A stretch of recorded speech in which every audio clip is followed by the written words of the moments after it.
Anytime there's an incident like this, it's difficult for us to get people there.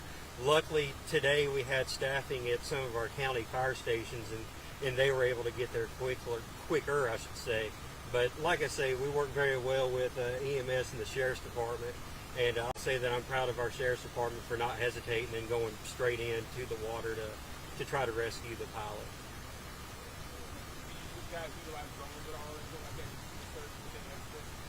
So I can't speak too much to the investigation side of it.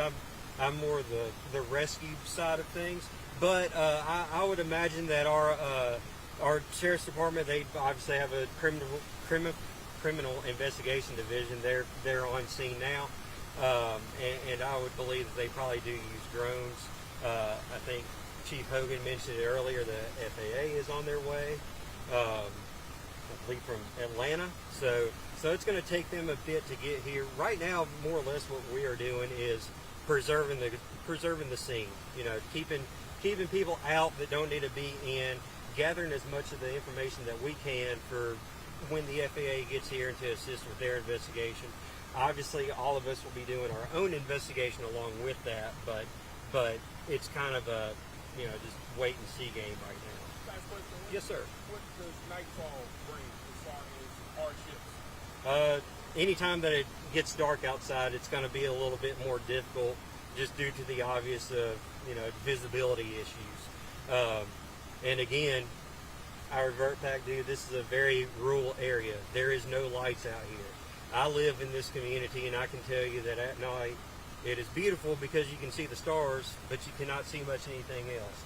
So I'm sure that the FAA and our other partners will be taking that into consideration, and they'll either come back later on to finish up the investigation when there's daylight. They'll get lights. I'm not exactly sure what their protocols and procedures are for that, but I would say that would be the biggest thing, is that the rural area that we are in, it'll be very hard to see when the sun goes down. So I'd say that they're going to be working as quickly as possible to get as much as they can before that happens. Thank you, sir. Yes, sir. You have this stationary, Mhm. then you have something that's down this way. What's going on at that recreation area? So this is actually our command post, and then I have other assets from Aston City Fire and Cheatham EMS at Sycamore Rec Center. That's just a separate area. It's easier for them to launch boats and things like that from that location.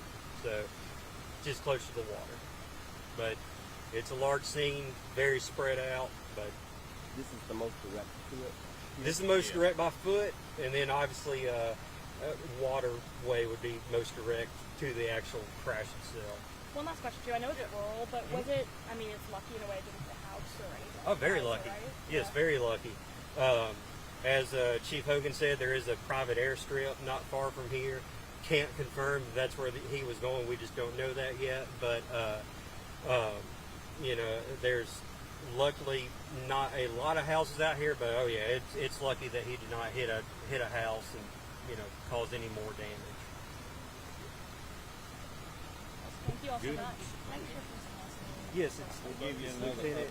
we'll give you all the updates, and then the FAA's, it's there, it's basically there, and they probably won't do anything tonight, but we're not gonna take a chance on getting anybody hurt.